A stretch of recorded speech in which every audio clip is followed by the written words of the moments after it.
Baik, pada perkuliahan kali ini kita akan membicarakan mengenai fisiologi aviasi, tempat tinggi, dan ruang angkasa. Seiring berkembangnya zaman, maka kita semakin mampu mencapai ketinggian yang lebih tinggi, baik itu mendaki gunung, penerbangan, hingga pesawat keluar angkasa. Sehingga penting sekali untuk kita bisa memahami efek ketinggian terhadap tubuh manusia.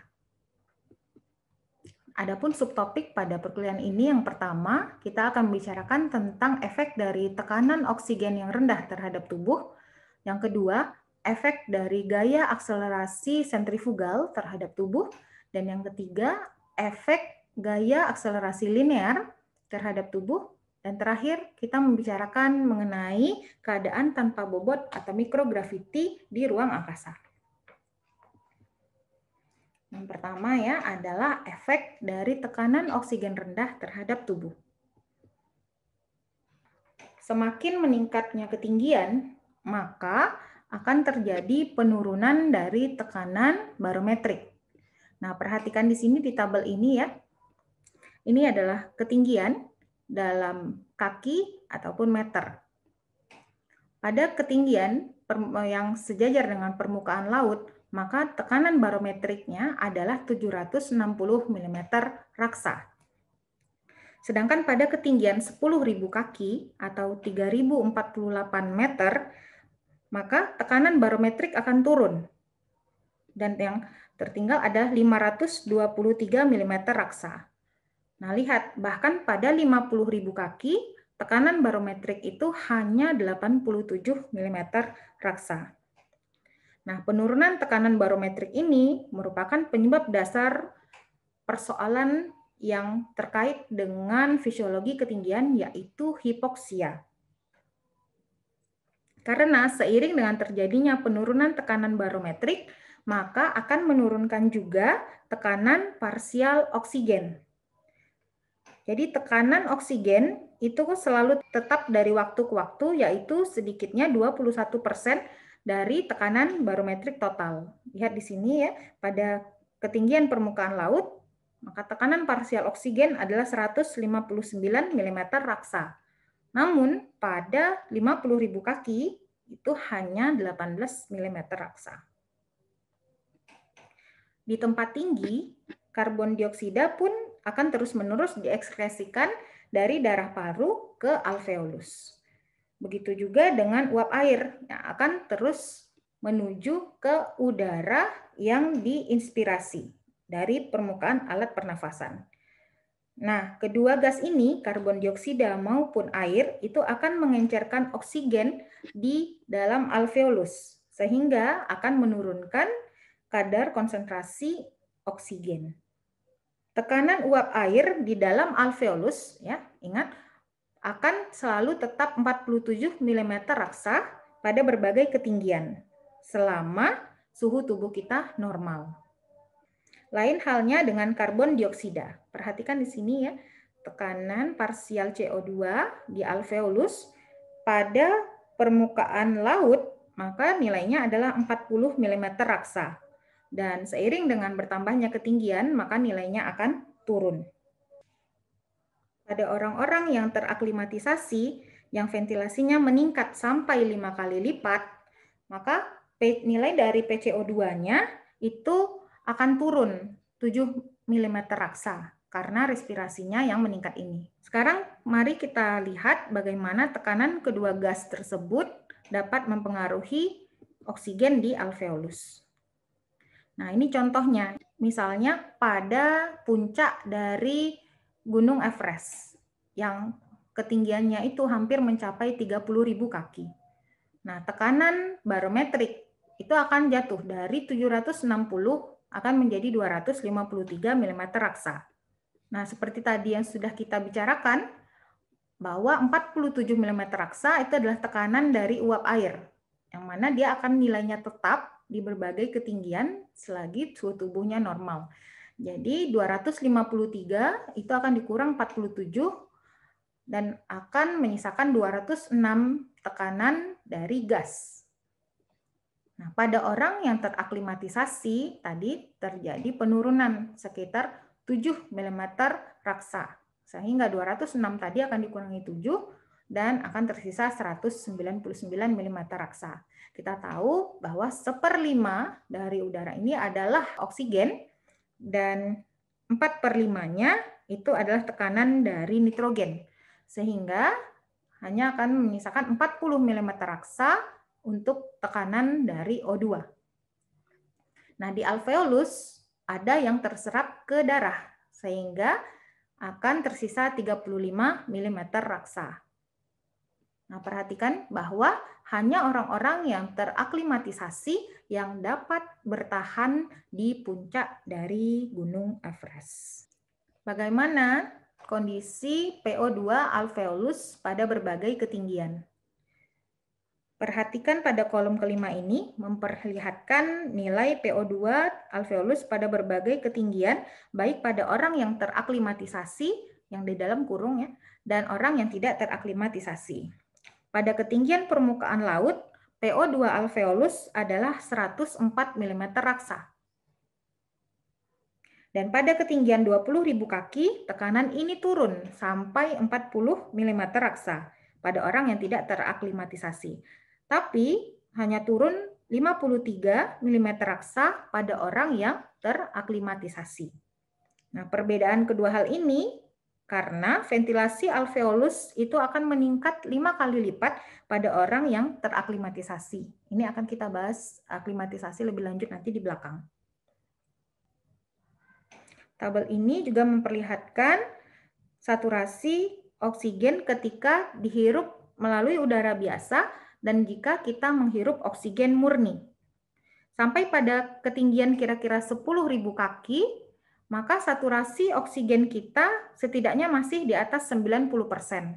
Namun, di atas dari 10.000 kaki, maka saturasi akan turun secara progresif. Lihat, hanya tinggal kira-kira 70% pada ketinggian 20 ribuan kaki dan akan sangat berkurang pada tempat yang lebih tinggi. Tapi bila kita menghirup oksigen murni sebagai pengganti udara biasa, maka sebagian besar ruangan di alveolus kita yang sebelumnya terisi nitrogen itu hanya akan terisi oleh oksigen. Perhatikan sini pada ketinggian 30.000 kaki, maka seorang aviator atau penerbang itu dapat mempunyai tekanan parsial O2 sebesar 139. Sedangkan pada orang yang menghirup udara biasa, pada ketinggian 30.000 kaki itu hanya 18 mm raksa. Perhatikan kurva di sebelah ini. Kurva ini memperlihatkan saturasi oksigen hemoglobin darah arteri pada berbagai ketinggian bila kita menghirup oksigen murni. Ya, pada yang berwarna merah. Perhatikan bahwa saturasi akan tetap di atas dari 90% sampai penerbang itu naik kira-kira 39.000 kaki. Kemudian menurun dengan cepat sampai kira-kira 50% pada ketinggian 47.000 kaki. Jika kita membandingkan kedua kurva ini, maka terlihat bahwa yang menghirup udara dengan oksigen murni, maka dapat terbang atau naik lebih tinggi dibanding aviator atau penerbang yang hanya menghirup udara biasa. Nah, sebagai contoh, saturasi arteri kan pada ketinggian 47.000 kaki itu bisa mencapai 50%. Nah, ini sama dengan kejenuhan pada orang yang menghirup udara biasa, itu hanya bisa mencapai ketinggian 23.000 kaki. Biasanya seseorang yang tidak teraklimatisasi itu akan tetap sadar sampai saturasi oksigen kita itu hingga 50%. Efek hipoksia secara akut.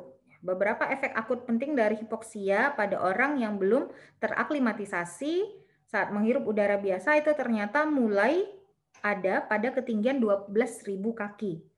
Nah, yang dirasakan itu biasanya adalah mengantuk, malas, lalu kemudian kelelahan mental maupun kelelahan otot, kadang-kadang juga merasakan sakit kepala, mual, dan juga euforia.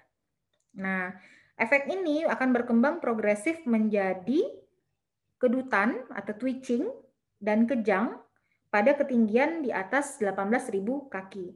Dan akhirnya pada saat mencapai 23.000 kaki, maka akan berakhir dengan koma pada orang yang belum teraklimatisasi. Bahkan bisa juga diikuti oleh kematian. Salah satu efek dari hipoksia itu adalah menurunkan kecakapan mental, sehingga akan menurunkan kemampuan kita dalam mengambil keputusan, mengingat, dan melakukan gerakan motorik yang diskrit. Contohnya, ya, jika ada penerbang atau aviator yang tidak teraklimatisasi itu bertahan pada ketinggian 15.000 kaki selama 1 jam, maka kemampuan mentalnya atau kecakapan mentalnya itu akan turun hingga 50% dari normal. Dan setelah 18 jam pada ketinggian 15.000 kaki ini, maka akan turun hingga 20%. Nah, aklimatisasi terhadap tekanan parsial O2 yang rendah. Seseorang yang tinggal di tempat tinggi selama beberapa hari, beberapa minggu, bahkan beberapa tahun, itu dapat terjadi aklimatisasi terhadap PO2 yang rendah. Sehingga efek buruk ketinggian terhadap tubuh itu akan makin berkurang dan memungkinkan seseorang yang sudah teraklimatisasi dapat bekerja dengan beban yang lebih berat tanpa mengalami efek hipoksia dan juga bisa naik ke tempat yang lebih tinggi lagi. Nah, prinsip-prinsip utama yang terjadi pada aklimatisasi yang pertama adalah peningkatan ventilasi paru yang cukup besar. Yang kedua, meningkatnya jumlah sel darah merah atau eritrosit. Yang ketiga, meningkatnya kapasitas difusi paru. Kemudian yang keempat, peningkatan vaskularisasi jaringan perifer. Dan yang kelima, peningkatan kemampuan sel dalam menggunakan oksigen sekalipun nilai PO2 rendah. Kita bahas satu persatu ya. Nah, yang pertama adalah peningkatan ventilasi paru.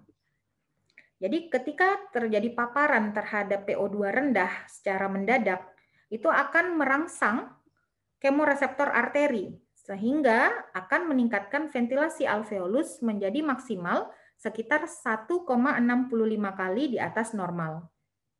Jadi, kompensasi yang terjadi ini segera ya dalam hitungan detik ketika naik ke tempat tinggi. Dan memungkinkan kita untuk dapat naik beberapa ribu kaki lebih tinggi.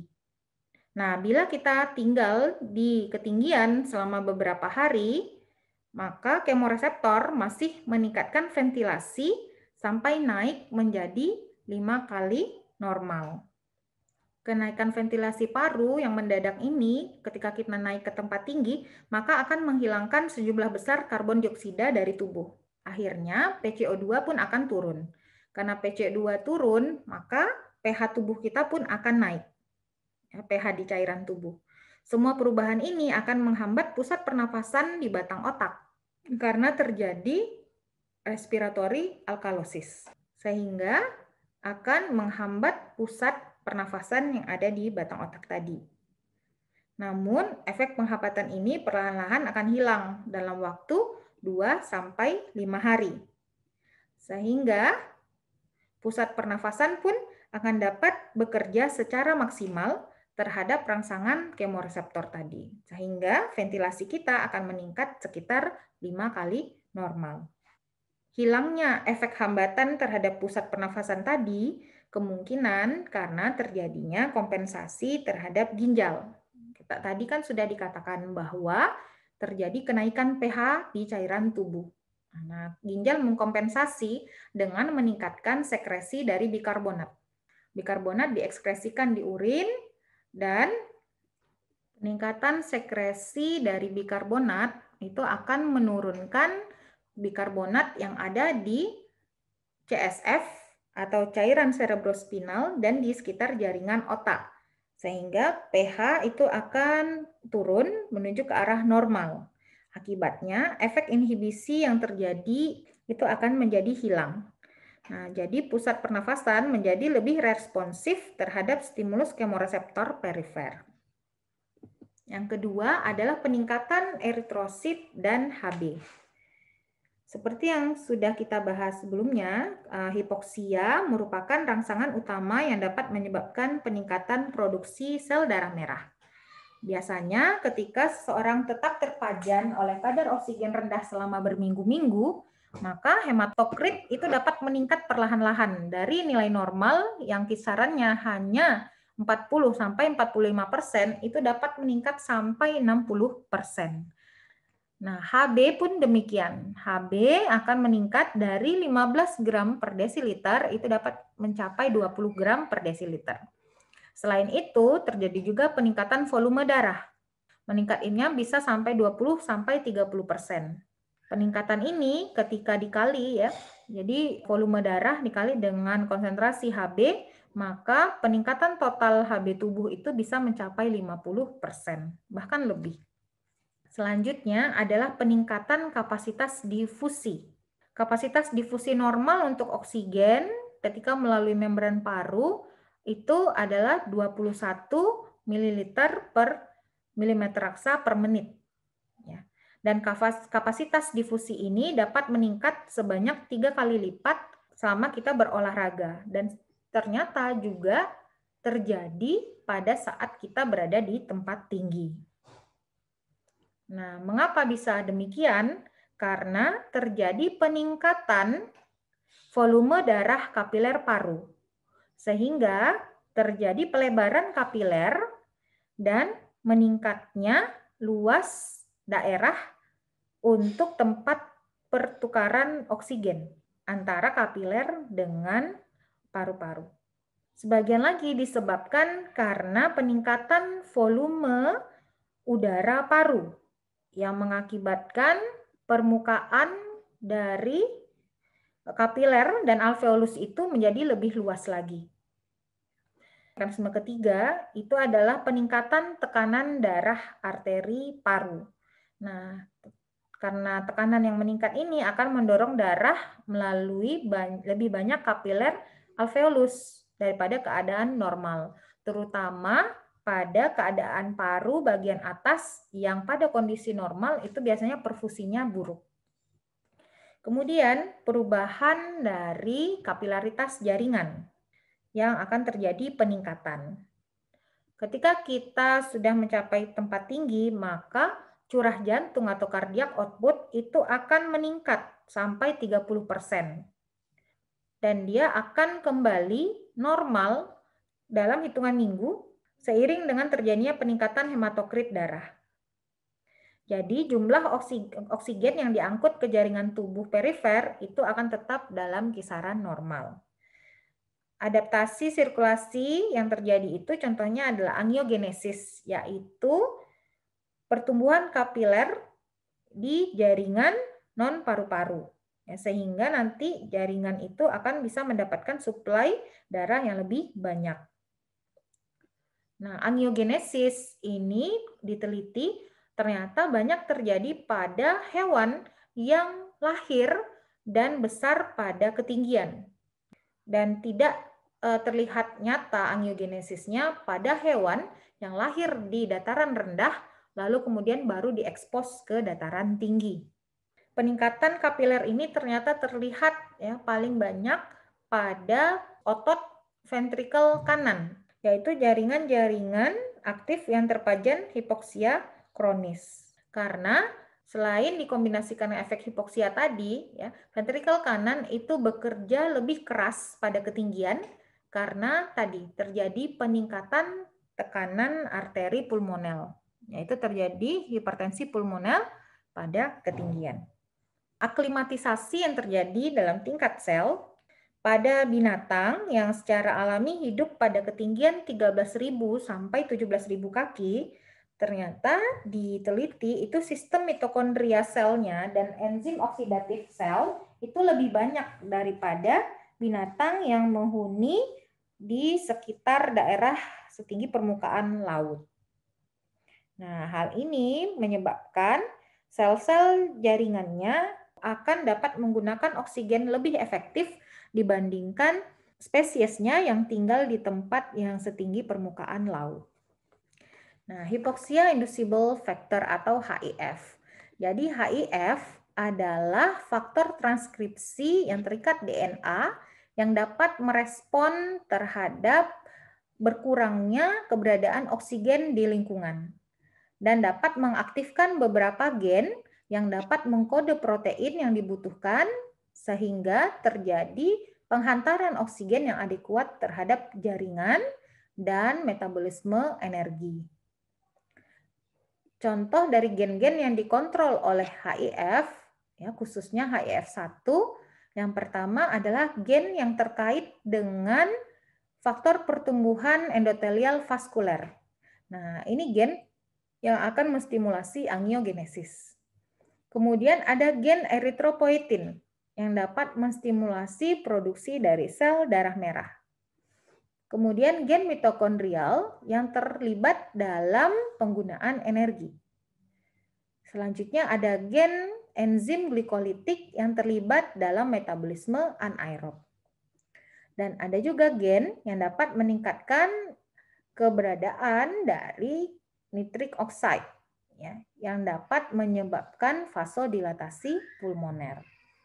Nah, HIF dikatakan master switch. Ketika tubuh mendeteksi adanya O2 yang adekuat, maka subunit dari HIF tadi yang dibutuhkan untuk mengaktifkan berbagai gen yang sudah disebutkan di depan, maka akan terjadi downregulasi dan akan terjadi inaktivasi oleh enzim hidroksilase HIF. Sedangkan pada kondisi yang hipoksia, maka enzim yang tadi menghidrolisis ya HIF ya hidroksilase HIF itu akan inaktif. Sehingga akan terjadi pembentukan dari bagian dari kompleks transkripsi HIF yang dapat mengaktifkan berbagai gen sehingga tubuh dapat merespon kondisi hipoksia dan terjadi homeostasis. Aklimatisasi natural atau alami pada penduduk asli yang hidup di ketinggian. Nah, banyak penduduk asli di Pegunungan Andes dan Himalaya itu tinggal pada ketinggian di atas 13.000 kaki. Bahkan ada sekelompok orang di Peru ya di Andes itu yang hidup di ketinggian 17.500 kaki dan bekerja pada ketinggian 19.000 kaki karena di sana banyak tambang. Nah, banyak dari penduduk asli tersebut yang lahir di ketinggian dan tinggal di sini sepanjang hidupnya. Aklimatisasi yang terjadi pada penduduk ini yang pertama adalah ukuran dadanya ya yang lebih besar. Sedangkan tubuhnya akan mengecil. Nah, sehingga terdapat rasio yang tinggi antara kapasitas ventilasi dengan massa tubuh.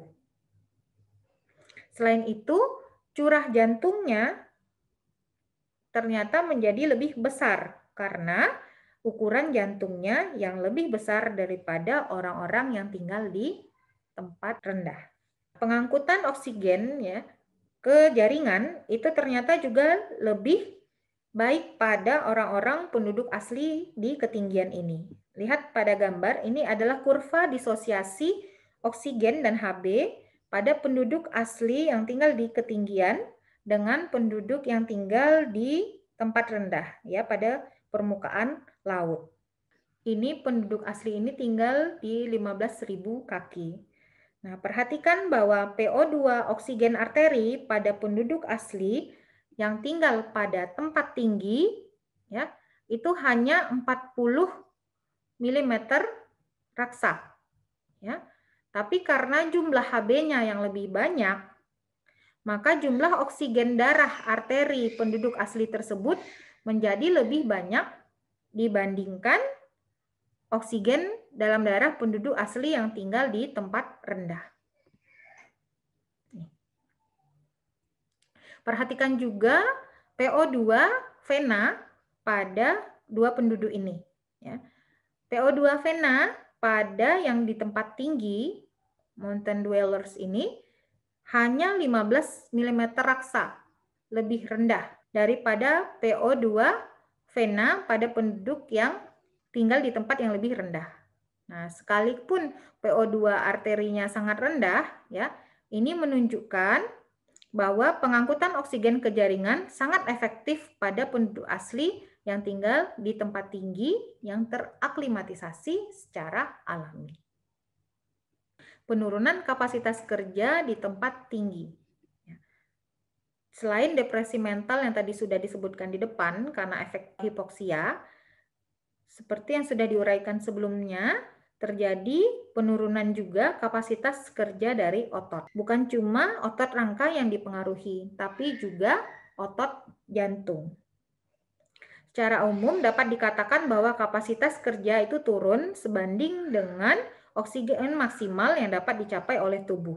Dengan adanya aklimatisasi, maka dapat meningkatkan kapasitas kerja.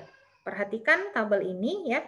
Kapasitas kerja normal antara orang yang tidak teraklimatisasi dibandingkan dengan yang teraklimatisasi pada ketinggian 17.000 kaki. Yang tidak teraklimatisasi, maka kapasitas kerjanya hanya 50%. Sedangkan yang teraklimatisasi selama 2 bulan itu dapat meningkat 68%. Nah, penduduk asli yang teraklimatisasi secara alami itu bahkan nilainya 87%. Dia dapat bekerja di tempat tinggi dan bahkan penduduk dataran rendah yang sudah teraklimatisasi pun tidak dapat mencapai kapasitas kerja setinggi pada native atau penduduk asli yang tinggal di ketinggian. Acute mountain sickness. Jadi ketika orang itu akan naik secara cepat pada ketinggian, itu dapat menjadi sakit ya, secara akut, bahkan dapat meninggal jika tidak diberikan oksigen atau dipindahkan ke tempat yang lebih rendah. Sakit yang dirasakan ini muncul mulai dari beberapa jam sampai 2 hari setelah naik. Ada 2 hal yang terjadi. Yang pertama adalah edema cerebri akut.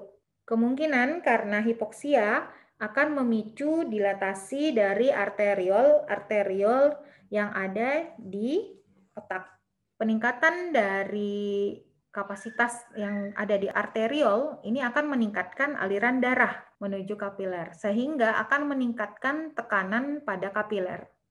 Kapiler yang meningkat tekanannya ini itu akan menyebabkan bocornya cairan ke jaringan otak, sehingga dapat menyebabkan edema di sekitar otak. Akhirnya dapat terjadi disfungsi cerebri, contohnya adalah disorientasi berat.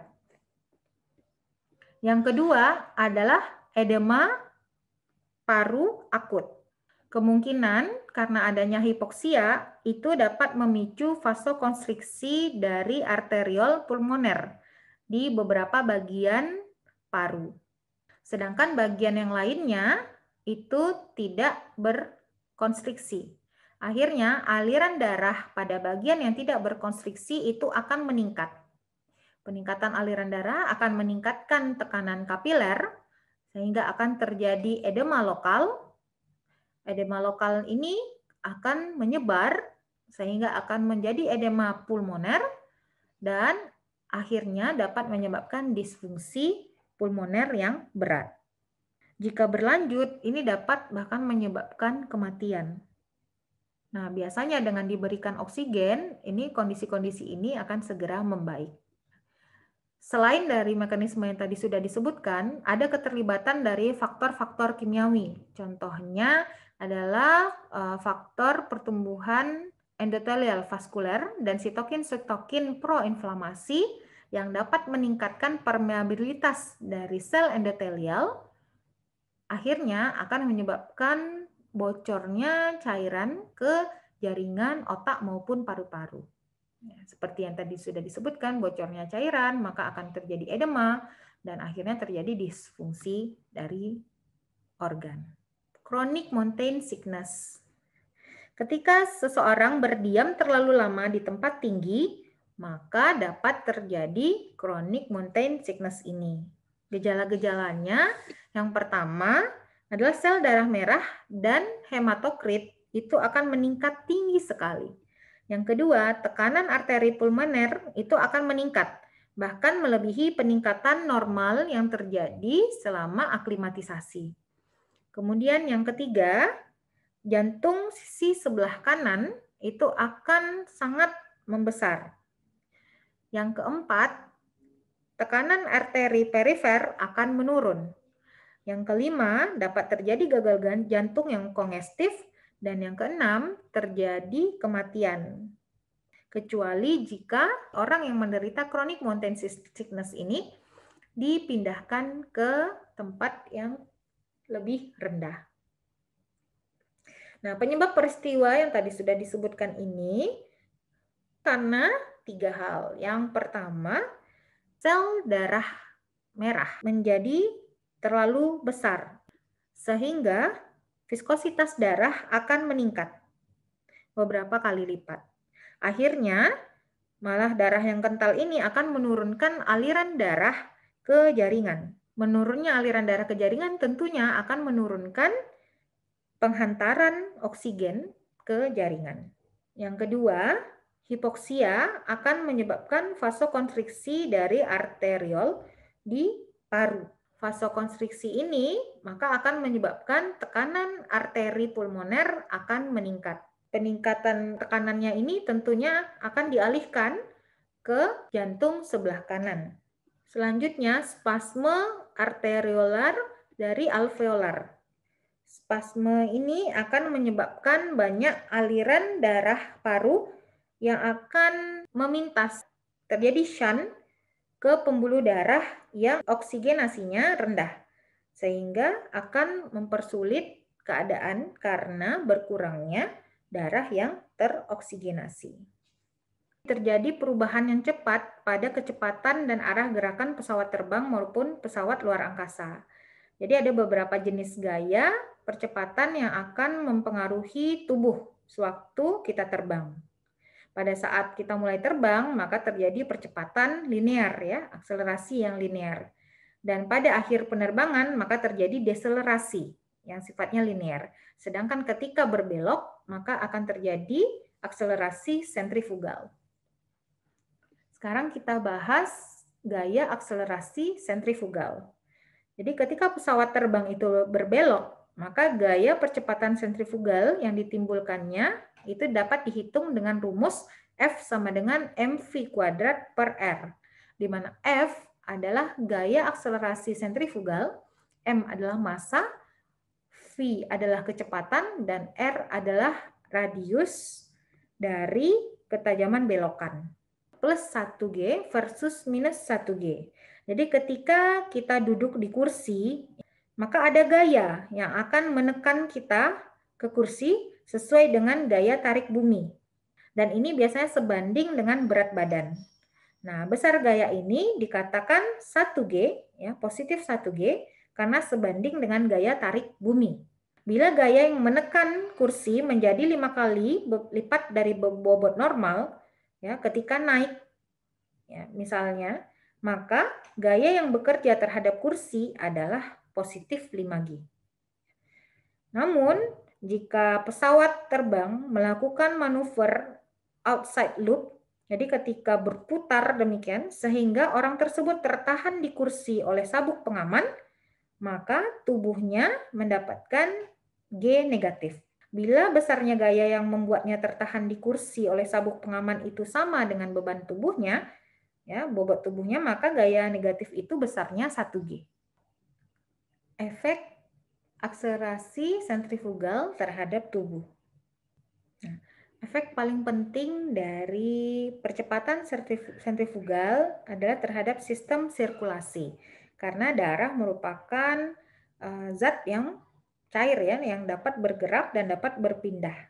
Ketika kita menerima gaya akselerasi sentrifugal sebesar positif 5G dan kita dalam keadaan berdiri diam, maka tekanan di dalam vena-vena kaki itu menjadi sangat meningkat, menjadi sekitar 450 mm raksa. Sedangkan pada posisi duduk, maka tekanan tersebut dapat menjadi sekitar 300 mm raksa. Dengan meningkatnya tekanan di dalam pembuluh darah ya, di tubuh bagian bawah, maka pembuluh tersebut akan berdilatasi sehingga banyak darah yang dari bagian atas tubuh itu akan berpindah ke bagian bawah tubuh. Akibatnya nanti curah jantung akan berkurang. Perhatikan di gambar ini, perlihatkan perubahan tekanan sistolik ya, yang bagian atas dan tekanan diastolik yang bagian bawah pada tubuh ketika mendapatkan gaya akselerasi sebesar positif 3,3 G.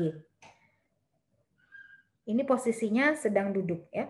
Perhatikan bahwa kedua tekanan ini itu turun menjadi sampai di bawah 22 mm raksa pada 1 detik pertama.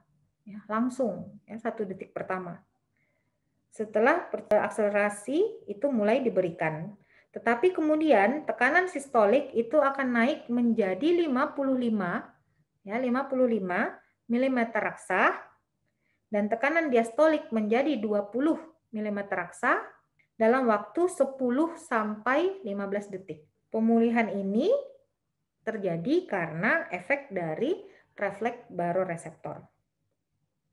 Percepatan yang lebih besar dari 4 sampai 6 G itu bahkan dapat menyebabkan blackout ya dalam beberapa detik dan bahkan bisa disusul kehilangan kesadaran. Bahkan jika akselerasi itu tetap berlanjut dapat membuat kematian ya. Efek terhadap vertebra. Akselerasi yang positif jika seseorang tersebut dalam posisi duduk, maka fraktur vertebra itu dapat terjadi pada gaya 20G. Efek terhadap negatif G. Efeknya itu lebih tidak begitu hebat ya jika dibanding positif G. Namun ternyata lebih bersifat merusak ya secara permanen. Misalnya pada saat si aviator atau penerbang itu melakukan manuver ya outside loop, jadi berputar begitu pada gaya percepatan min 4 sampai min 5G. Bisa mengalami gaya ini min 4 sampai min 5G itu tanpa menyebabkan bahaya-bahaya yang bersifat permanen. Namun dapat menyebabkan hiperemia yang lumayan berat, namun hanya sesaat di kepala. Kadang juga timbul edema otak, sehingga terjadi gangguan psikotik sekitar 15-20 menit. Berbeda dengan gaya G negatif yang hebat seperti minus 20G. Akan terjadi sentrifugasi darah ke kepala yang sangat tinggi, sehingga dapat meningkatkan tekanan darah otak itu mencapai 300-400 mm raksa. Sehingga dapat terjadi ruptur pembuluh darah yang kecil pada permukaan kepala dan di otak. Namun kemungkinan pembuluh darah di otak ini pecahnya itu kemungkinannya kecil. Kenapa? Karena cairan cerebrospinal juga akan tersentrifugasi ke arah kepala. Akan berpindah ke arah kepala bersamaan dengan sentrifugasi dari darah ke pembuluh darah kranial. Dengan adanya cairan cerebrospinal ini, itu akan bertindak sebagai cushion atau bantalan. Sebagai bantalan sehingga sisi luar dari otak itu akan mencegah pecahnya pembuluh darah. Nah, mata sayangnya tidak dilindungi oleh kranium, sehingga dapat terjadi hiperemia berat dan dapat menyebabkan buta sementara, ya, yang dinamakan red out. Nah, perlindungan tubuh terhadap gaya percepatan atau akselerasi sentrifugal. Ada prosedur maupun peralatan khusus yang telah diciptakan, ya, yang telah dikembangkan untuk melindungi aviator atau penerbang agar tidak terjadi kolaps sirkulasi yang terjadi karena positif G tadi. Nah, pertama, karena nanti ketika positif G darah akan turun ke kaki atau ke organ bagian bawah ya, maka penerbang dapat mengencangkan otot-otot perutnya dengan sangat kuat dan membungkukkan tubuhnya ke depan sambil menekan perut, sehingga dapat menghindari penimbunan darah di pembuluh besar di abdomen, sehingga dapat menunda terjadinya blackout. Karena tadi cardiac output-nya berusaha tetap dijaga. Ya. Selain itu, ada pakaian khusus anti-G. Anti-G yang telah dibuat untuk mencegah penimbunan darah di perut bagian bawah dan tungkai. Jadi ada kantong ya, kantong yang akan menekan tungkai dan perut seiring dengan kenaikan G. Jadi dia akan mengembang ya, sehingga akan menekan sirkulasi, mencegah darah terkumpul di tungkai bagian bawah dan di perut. Nah, efek akselerasi linear terhadap tubuh. Tidak seperti pesawat udara, ya, pesawat luar angkasa itu tidak dapat membelok dengan cepat. Maka pada pesawat luar angkasa ini, maka kita tidak membicarakan percepatan sentrifugal, tapi kita membicarakan percepatan atau akselerasi linear. Jadi permasalahan pada pesawat luar angkasa ini ya pada saat meluncur ya atau pada saat take off sangat cepat akselerasi, dan pada saat mendarat itu terjadi deselerasi. Yang akselerasi pada saat take off ini adalah positif, sedangkan yang deselerasi adalah negatif. Lihat di sini ya, gambar ini menunjukkan bagaimana proses akselerasi pesawat ruang angkasa 3 tingkat saat melakukan peluncuran. Pada saat pendorongan pertama, first booster, ya, ini dapat menimbulkan akselerasi sampai 9G. Dan pada yang kedua, itu sampai 8G. Dengan posisi berdiri, tubuh tidak akan dapat bertahan dengan akselerasi sebesar ini. Nah, sehingga untuk menanggulangi beban gaya yang besar ini, posisi yang paling tepat adalah posisi setengah berbaring, tegak lurus terhadap sumbu akselerasi. Makanya kursi yang dipakai oleh astronot itu posisinya setengah berbaring. Ketika deselerasi, yaitu ketika pesawat ruang angkasa itu masuk kembali ke atmosfer, maka terjadi permasalahan lagi. Jadi kalau misalnya pesawat terbang, itu terbang dengan kecepatan 1 Mach, Mach adalah kecepatan suara, itu dapat mengalami deselerasi yang aman jika dimulai sejak jarak kira-kira 0,12 mil. Sedangkan pada pesawat ruang angkasa itu yang terbang dengan kecepatan 100 Mach, maka memerlukan jarak sekitar 10.000 mil sehingga bisa melakukan deselerasi dengan aman.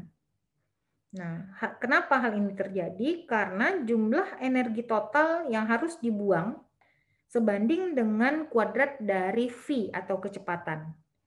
Nah, sehingga 100 kuadrat ini, 100 ini dikuadratkan menjadi 10.000 mile, ya, 10.000 kali lipat. Gaya deselerasi terkait dengan terjun parasut. Ketika penerjun payung ya meninggalkan pesawat dengan parasut, itu kecepatan terjunnya pada saat permulaan adalah 0 kaki per detik. Namun dengan adanya gaya percepatan gravitasi, 1 detik selanjutnya itu kecepatan terjunnya menjadi 32 kaki per detik. Ya, ini bila tidak ada tahanan udara. Pada 2 detik itu menjadi 64 kaki per detik dan seterusnya. Dengan meningkatnya kecepatan terjun, maka akan meningkatkan juga tahanan udara dan terjadi perlambatan dari jatuhnya. Gaya deselerasi pada udara itu nanti akan sama dengan gaya akselerasi dari gravitasi. Namun, kira-kira setelah jatuh 12 detik, maka orang tersebut akan jatuh dengan kecepatan akhir sebesar 109 sampai 119 mile per jam atau setara dengan 175 kaki per detik. Nah, bila penerjun payung itu telah mencapai terminal velocity atau kecepatan akhir ini sebelum membuka parasutnya, maka akan terjadi shock load atau gaya kejutan. kira-kira sebesar 1.200 pon sewaktu parasut itu dikembangkan. Kecepatan pada waktu pendaratan itu berarti adalah 20 kaki per detik. Dan besarnya gaya sewaktu berbenturan dengan bumi itu adalah 1/81 dari gaya tanpa parasut. Walaupun demikian, ya, walaupun hanya 1/81, ya, ini sebanding dengan gaya yang ditimbulkan ketika kita melompat tanpa parasut dari ketinggian 6 kaki, ya, atau sekitar 1,83 meter. Jadi, kita tetap dapat mengalami cedera serius bila si penerjun payung itu tidak terlatih mendarat dengan baik. Jadi ketika kita mencapai bumi, mendarat di bumi, kalau kedua tungkai dalam posisi ekstensi, maka akan menghasilkan gaya deselerasi yang hebat di sepanjang sumbu tubuh. Sehingga mengakibatkan terjadinya fraktur pada pelvis, pada vertebra, atau tungkai. Makanya pada penerjun payung yang sudah terlatih, dia akan mendarat di bumi dengan posisi lutut tertekuk, tetapi otot yang dijaga tetap kencang, sehingga akan mengurangi shock load atau gaya kejut pada waktu pendaratan. Iklim buatan pada pesawat luar angkasa yang tertutup rapat. Kita tahu bahwa di luar angkasa itu tidak ada atmosfer, sehingga perlu dibuat atmosfer dan iklim buatan di dalam pesawat luar angkasa. Yang terpenting, ya, kadar oksigennya harus cukup tinggi dan kadar karbon dioksida yang cukup rendah sehingga tidak akan terjadi asfiksia. Pada penerbangan luar angkasa yang dahulu, yang awal-awal itu digunakan kapsul berisi oksigen murni dengan tekanan 260 mm raksa. Sedangkan pada pesawat luar angkasa yang sekarang yang sudah modern, maka gas yang ada di dalam ruangannya itu sama dengan udara normal dengan tekanan 760 mm raksa. Sehingga ini akan mengurangi kemungkinan terjadinya kebakaran dan ledakan. Jadi kandungan nitrogen, ya, dan oksigen 4 kali lebih banyak. Dengan adanya tekanan 760 ini dapat mencegah juga terjadinya atelektasis paru yang sering kali terjadi pada saat kita menghirup oksigen murni. Kita tahu bahwa oksigen yang murni itu sangat mudah diabsorpsi dengan cepat dan bronkus kecil itu kadang nanti tertutup sumbatan mukus, ya, mukus plak. Untuk penerbangan yang terjadi dalam jangka panjang yang sampai berbulan-bulan, maka sangat tidak praktis, ya, untuk membawa suplai oksigen. Sehingga dikembangkan teknik daur ulang oksigen. Jadi oksigen dapat dipakai berulang-ulang. Nah, bisa melalui prosedur elektrolisis yang dapat melepaskan oksigen dari elektrolisis air. Sedangkan ada juga yang dapat menghasilkan O2 dari menggunakan alga. Alga ini kan nanti akan mempunyai klorofil. Dengan proses fotosintesis akan melepaskan oksigen dan akan dapat digunakan. Keadaan tanpa bobot pada ruang angkasa. Orang yang berada dalam satelit yang sedang mengorbit, ya, atau yang berada dalam pesawat luar angkasa yang tidak bergerak, itu dapat mengalami keadaan tanpa bobot, ya, atau dalam status mendekati gaya G yang 0, yang disebut mikrogravitasi, ya, atau gravitasi mikro. Pada keadaan ini, orang astronot itu tidak tertarik ke bawah, ke samping, ke atas, dan ke sisi-sisi dari pesawat, ya, tapi melayang di dalam ruangan. Hal ini terjadi bukan karena gagalnya gaya gravitasi yang menarik tubuh, karena ketika pesawat tersebut berdekatan dengan benda angkasa yang punya gravitasi, maka gravitasinya masih tetap aktif. Namun, gravitasinya bekerja terhadap pesawat dan terhadap si astronot itu dalam waktu yang bersamaan. Sehingga karena mereka tertarik dengan gaya akselerasi yang sama dan arah yang sama, akhirnya tubuh si astronot tidak tertarik pada salah satu sisi tertentu dari pesawat luar angkasa. Nah, masalah fisiologis yang dapat timbul karena kondisi tanpa bobot ini tidak terlalu signifikan jika tidak berlangsung dalam waktu lama.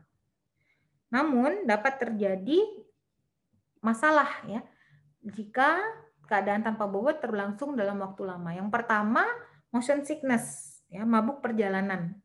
Selama beberapa hari pertama perjalanan, itu sekitar 2-5 hari. Kemudian terjadi translokasi cairan tubuh akibat kegagalan gravitasi menimbulkan tekanan hidrostatik. Kemudian yang ketiga, tidak adanya aktivitas fisik karena kekuatan otot yang tidak diperlukan untuk melawan gaya gravitasi. Nah, hampir 50% dari astronot itu mengalami motion sickness, ya, mabuk perjalanan. Kemungkinan karena perubahan ya sinyal pergerakan yang tidak umum ya di pusat keseimbangan di otak, dan pada saat yang bersamaan juga tidak terdapat ya sinyal-sinyal gravitasi yang biasanya dideteksi oleh propriosepsi. Akibat yang timbul kalau lama tinggal di luar angkasa, maka yang pertama akan berkurangnya volume darah. Yang kedua, berkurangnya sel darah merah. Yang ketiga, berkurangnya kekuatan otot dan kapasitas kerja otot. Kemudian yang keempat, penurunan curah jantung maksimum. Dan yang kelima, hilangnya kalsium dan fosfat dari tulang.